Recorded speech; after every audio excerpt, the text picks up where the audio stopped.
Hello. So if you missed either Friday's class or today's, I'm going to be covering both of those things in this video. So if you only missed one of those, you can skip ahead or back and forth to whatever part that you need. We filled in this guided note sheet about the Renaissance on Friday. And then today we learned about sonnets. And so by the end, you should have this whole thing completed in terms of the notes that you need for the Renaissance unit. The PowerPoint that goes along with this, I'll have projected on the screen, but is also already on the Google Classroom. So you're just going to follow along, and I'll give you a little extra and some lectures that goes with it. All right, the Renaissance period in English literature, we say takes place from 1485 to 1660. If you remember learning about the Renaissance in your history classes, that's a little bit late for what is considered the Renaissance, and that's because England is late to the Renaissance party. So even though the Renaissance began in Italy in the 1300s, it extended in England at least all the way past the 1600s because it took so long for them to fully embrace the Renaissance. So they were much later to the party, and it ended later than the rest of the continent. The word Renaissance means rebirth, or a renewed or rebirthed interest in art, literature, architecture, fashion, specifically from the Greek and Roman civilization. So they took a look in their past and they were inspired by Roman literature and art, Greek literature and art. And so it was a renewed interest in these things. Gradually, even though this movement started in Italy, obviously we're talking about it in terms of British literature, so we only care about it when it gets here, it spread northward to other European countries. So one reason why England and Great Britain took so long to fully embrace the Renaissance is simply because of geography. If Italy is the little boot down here, England is all the way up here and is technically an island separated by an ocean. So just geographically, it took a long time to get there. But also, England was slow to participate in the Renaissance because of what was going on within their country during the time. They had instability, turmoil, and civil war. In particular, a war called the War of the Roses, which was about which color rose to plant in the royal garden, symbolizing the two families that were competing for the throne. So the House of Lancaster and the House of York both claimed the throne, and the civil war went on for several decades about which family would rule. So when you can't even decide who's going to be ruling your country, you don't really have time to fully embrace art and literature. And so that's the biggest reason that England is late to participate in the Renaissance. The reason why we date this period as starting in 1485 is because that's when the War of the Roses ends. King Henry VII takes the throne in 1485.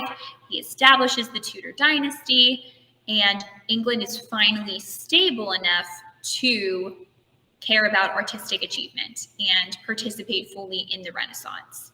So it starts with King Henry VII. He secures the Tudor dynasty, and then his son, Henry VIII, takes over after his death, and he really pushed for the Renaissance in England. So it's not going to reach its height during this period because, once again, they're going to end up distracted by something else that's going on.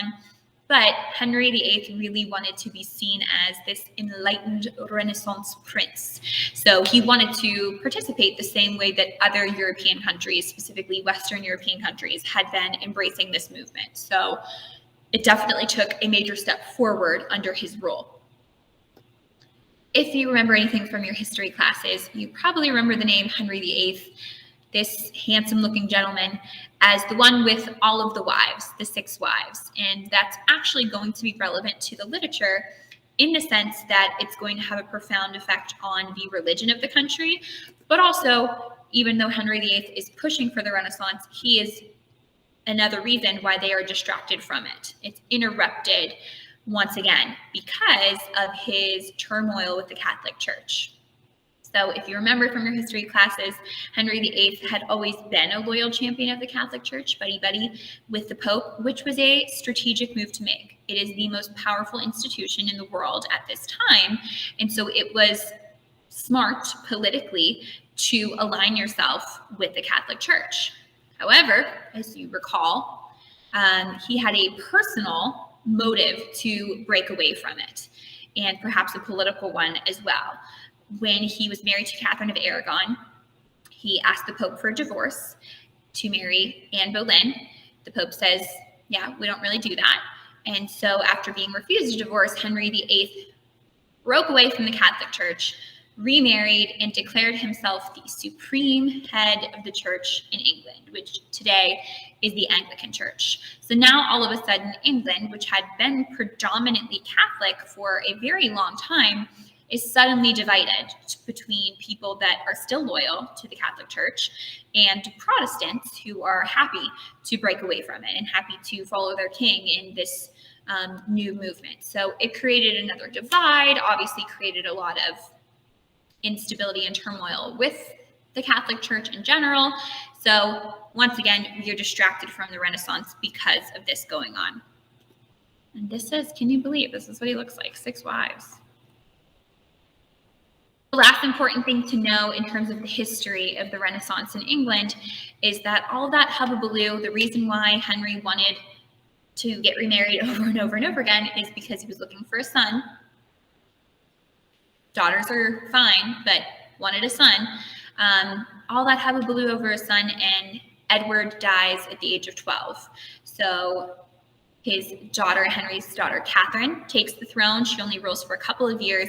And then her sister, Elizabeth, is the one who takes the throne and finally steers the country back toward artistic achievement. And she rules for quite a few decades, enough to kind of firmly establish her role and stability that England so desperately needed.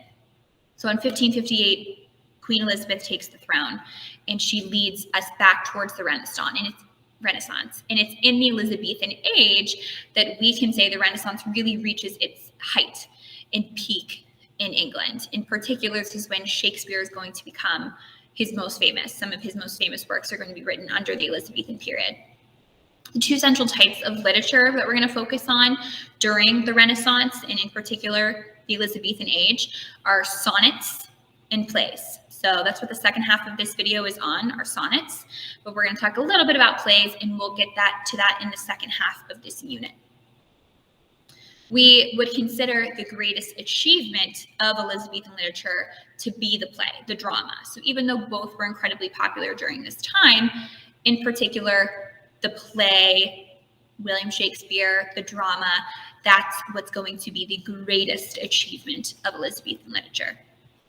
In fact, dramas grew in popularity, and they were performed in public theaters in front of large crowds. So you can see a little example of what a theater, public theater, would look like. So the performance is held obviously on the stage. Penny-paying audience members would be standing kind of here in the pit around the stage to watch the show. If you had a second penny, you could pay for higher level seats to see a little bit better. And then for a third penny, you could go to the top floor to sit down. Even you could get a stool and watch the show and get the best view. So this became increasingly popular during this time. I have a little video for you about London theaters, and then we're going to move on to sonnets. So once again, depending on which part of the last 2 days, the last 2 classes that you missed, you can skip ahead or end here after this video. A longer-lasting theater was called, drumroll please, the theater. It was built in 1576 by the actor and businessman James Burbage in a neighborhood full of gambling dens and brothels, because as we'll discuss in our episode on the closing of theaters, they were considered pretty immoral as far as structures go. For a look at the theater, the first important Elizabethan playhouse, let's look at the thought bubble. The theater borrowed its design from inn yards, or maybe bear baiting pits, which is exactly what it sounds like. In Elizabethan England, deciding what you wanted to do for the evening was like, do I feel like watching a bunch of dogs try to kill a bear? Or do I feel like seeing a play? The theater had a 3-level gallery structure on most sides, surrounding a thrust stage and a bare, as in empty, space in the middle where penny-paying ticket holders could stand. If you paid another penny, you could move to the galleries, and if you had 3 pennies, you got a stool. fancy. The theater was associated with the Lord Admiral's men, and a bunch of the early plays by Ol What Lights Through Yonder Window Shakes. Eventually, a dispute with the landlord led Burbage to dismantle the theater and move it across the river, where it became, dramatic pause, the Globe. These early theaters were open-air, public arenas. They could seat as many as 2,500 people, everyone from slumming nobles to working men to the poor. Women came too, although it wasn't considered respectable, so some wore disguises. But there were no women on stage. Boys played the female roles. Scenery wasn't as advanced as it was in Italy. Scenes were set with some hanging cloths in the back and maybe a few props. Plays were held in the afternoon to take advantage of the natural light. A lot of snacks were sold, and beer too. And if the audience didn't like the play, those snacks would be thrown. Thanks, Thought Bubble. All right, the second half of this lesson and what we did in today's class is learning about sonnets. So what is a sonnet, and then the two types of sonnets, and a couple of authors that we're going to be reading examples of their sonnets. So once again, this goes along with the next page in your guided notes. The modern definition or usage of a sonnet refers to a 14-line poem written in iambic pentameter.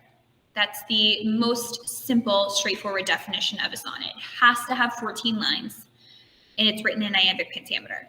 If you've never heard of iambic pentameter before, we are going to learn about it when we get to Shakespearean sonnets and Shakespearean plays. You don't need to know about it right this second. So just need to have down this definition and know for sure that a sonnet has 14 lines. If it doesn't have 14 lines, it's not a sonnet. Sonnets originated in Italy in the 1200s, and then they reached kind of the peak of their popularity during the beginning of the Renaissance, and then making its way to England a few hundred years later. The word sonnet, in fact, comes from the Italian word sonetto, which means little song. These are short poems, 14 lines. They always rhyme. In fact, they're going to have pretty rigid rhyme schemes depending on the type of sonnet that you're looking at.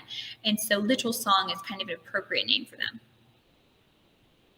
In the 1300s, a guy named Francesco Petrarch, he's Italian if you couldn't tell.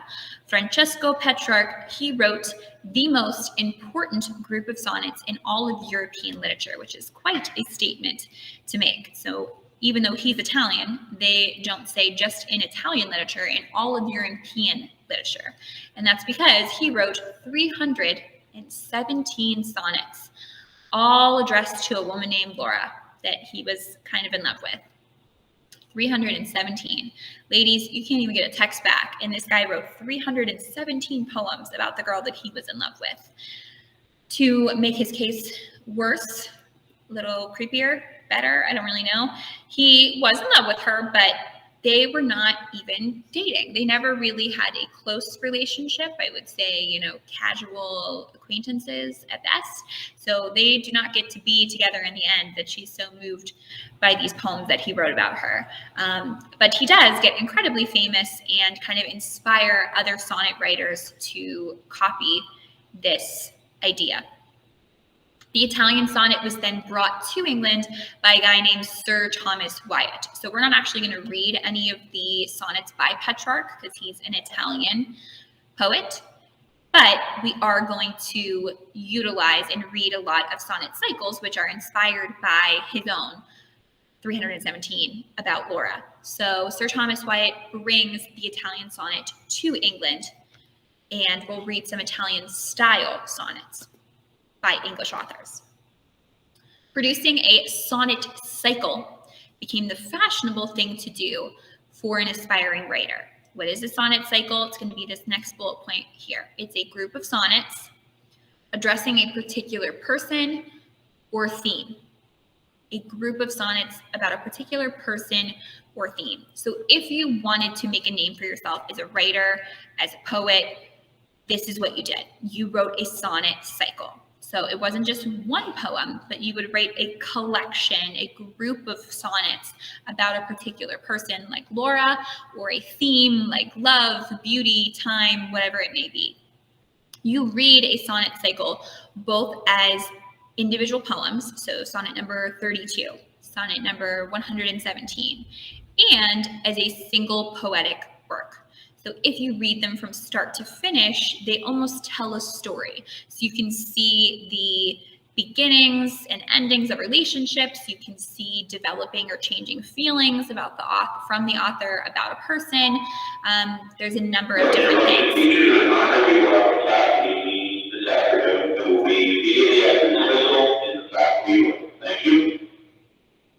The central theme of these sonnet cycles was the love of a poet for a beautiful but unattainable woman. So almost all of the sonnet cycles were about this same theme. The poet loving a beautiful but unattainable woman is the phrase that we're going to hear over and over and over again, why I underlined it here. She's beautiful, but he cannot be with her for some reason. So maybe she doesn't really know that he exists. Maybe she's with someone else. Maybe he's with someone else. Maybe she's fictional and she's not even a real person. There's some reason that they cannot be together. So my example was a picture of Bella Hadid, who is beautiful but unattainable. None of you will ever date her. The woman in the poem did not always have to exist. She didn't have to be a real person.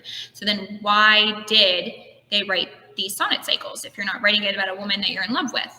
Well, as I said before, this was the fashionable thing to do. This is what you did if you wanted to make a name for yourself as a writer. And so poets simply wished to amuse or impress other poets, or they wanted to show this off to the noble men and women, the ladies of the court. Plays weren't necessarily considered high-class things to attend. Poor people went to the plays. But sonnets, now that was a high-class thing to do. So Shakespeare, at some point, when the theaters closed down, ends up writing many sonnets out of economic necessity because this was considered a fashionable thing to do. So even though the woman didn't have to be real, poets wrote these sonnet cycles to show their skills, that they could come up with a new way to write about the same old thing. Everyone was writing about beautiful but unattainable women. Everyone's writing these sonnet cycles. So showing ingenuity or creativity on new variations of the same old theme. There are two main types of sonnets that you need to know, and they both have two different names. Either variation of their name is acceptable. So on a test, whichever one's easier for you to remember is fine with me. The first is an Italian sonnet, also called a Petrarchan sonnet. So Italian or Petrarchan refers to the same type of sonnet. Petrarch was Italian, so that makes sense. They named the style after him after writing 317 sonnets about Laura. The second type of sonnet is called the English sonnet, or the Shakespearean sonnet. Shakespeare did not invent the English sonnet.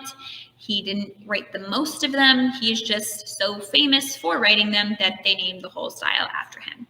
So on a test, you could tell me Italian and English are the two main types of sonnets. That's fine. If for some reason it's easier for your brain to remember Petrarchan and Shakespearean, that's fine too, as long as you don't say English and Shakespearean, because that's the same type, or Italian and Petrarchan, because that's the same type.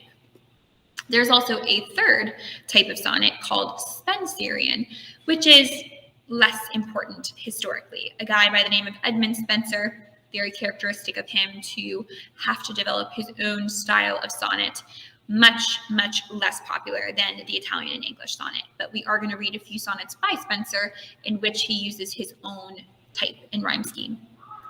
So what are the characteristics of these two types of sonnets? Well, the Italian sonnet has a rhyme scheme that divides the poem into an octave. That's the first 8 lines. And then a sestet, which is the last 6 lines. 8 plus 6 is 14. Sonnets have 14 lines. So is there physically a divide, a space between them? No, but it separates them into 2 parts of the poem in the sense that the first 8 lines always follow this rhyme scheme. A, BBA, A, BBA, or ABBA, ABBA, if you please. So what does that mean when we're talking about rhyme scheme? If it has the same letter, those lines rhyme together.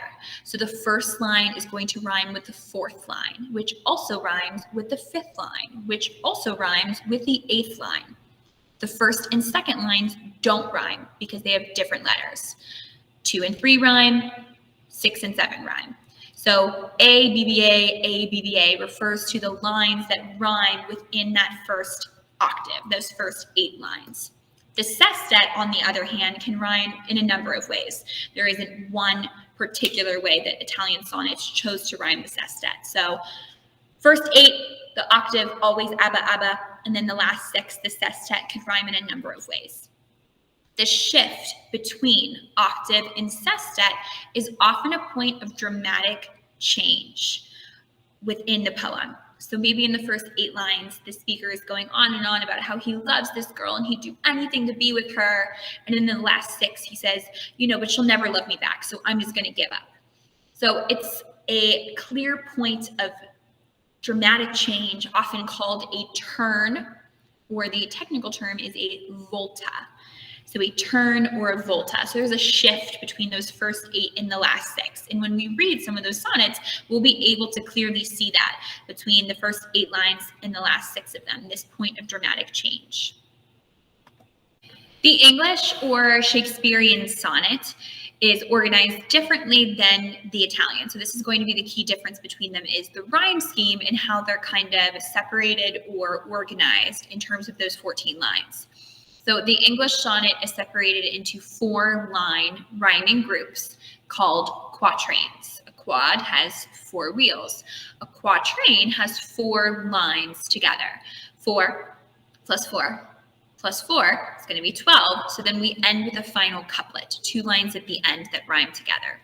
So the rhyme scheme of an English sonnet is AB, AB, CD, CD, EF, EF, GG. And the reason why, unlike the Italian sonnet, we have different letters for the other quatrains are because these lines here are not going to rhyme with the next quatrain, which is not going to rhyme with the next quatrain. So we change the letter every time we have a new rhyming sound at the end of the line. So the A's will rhyme with each other, brown and town, and the B's will rhyme with each other, cat and hat. But in the next quatrain, none of those sounds will be repeated. That's why we need a new letter to describe or differentiate the rhyme scheme for that quatrain. And then we'll end, like I said, with a final couplet, those 2 GGs. Although an English sonnet is called a Shakespearean sonnet, it was not invented by Shakespeare. It was actually developed by a poet named Henry Howard many years before Shakespeare even began writing. So he invented the English sonnet, but Shakespeare gets it named after him because he wrote so many of them and was so famous for its use. There are 2 authors that we are going to learn a little bit about before we start reading some of their poems. Obviously, we're going to talk more about Shakespeare in the future, even though we'll read some Shakespearean sonnets. But so we're going to just focus on these 2. Edmund Spenser is the first. And if you remember from the slide on the types of sonnets, he is the guy that comes up with his own type of sonnet, Spenserian. He is considered the greatest non-dramatic poet of the Elizabethan age. Shakespeare is the greatest dramatic poet. He wrote an epic called The Faerie Queen. It is a very, very long poem about the myths and legends of England's medieval past. We're not going to read it, but feel free to do so if it sounds interesting to you. It's just his most famous work, so it's worth mentioning. We're going to read several sonnets by Spenser, in which, like I said, he uses his own sonnet style. It's similar to an English sonnet in terms of the rhyme scheme, but he has a slight variation of it. The sonnet form he invented contributes to his highly formal, very serious approach to poetry. So it's very indicative of who he was as a writer in person. And then lastly, we have a guy named Sir Philip Sidney. He wrote a sonnet cycle or sonnet sequence called Astrophel and Stella. Astrophel is the boy, Stella is the girl. And so even though he uses fictional names, it actually was about his own relationship with his girlfriend, Penelope Devereux. So he wrote 108 sonnets about his autobiographical love and eventual engagement to Penelope. If you read them in order, you can see essentially the timeline or the outline of their relationship. So getting together, they're going to break up and get back together quite a few times, and then eventually their engagement. They don't actually end up getting married in real life. She ends up marrying a guy named Lord Rich instead, which sounds like a husband I would like to have. But we're going to read individual poems within there. So you can read it collectively as a whole. That's what a sonnet cycle or sequence is. Or you can read individual sonnets within there. So we're going to read two from when they're broken up. So they are very angsty. It is considered the first fully developed sonnet sequence in English. So obviously Petrarch did it in Italy. This is the first completed or fully developed sonnet cycle or sonnet sequence in English literature. And it is very dramatic, as you can imagine. We see the ups and downs of their relationship. And like I said, they break up and get back together. And so we see all of the emotions that go along with that. All right, that is the last note that you needed to get in here. If you were in class, we did a little sonnet pop quiz. So I recommend, even though you don't have to turn it into me because you'll be able to just look at your notes and write down all the answers, testing yourself. Did I digest any of that information about sonnets? Because we are going to use it in class. So I asked them, sonnets are known for having how many lines? What are the two main types of sonnets? What is one difference between these two types? So what is different between them that we differentiate between the two types of sonnets? And then lastly, name one poet famous for his sonnets. I mentioned several authors in here. Can you name one? So like I said, practice, see if you can get them without looking at your notes. But otherwise, as long as you get all those notes down, you are good. We're going to use this information in class to write a song or a rap about sonnets, and I'll give directions for that next class. If you have any questions, send me an email. Make sure you get all of this down. Otherwise, that is all, and have a great day.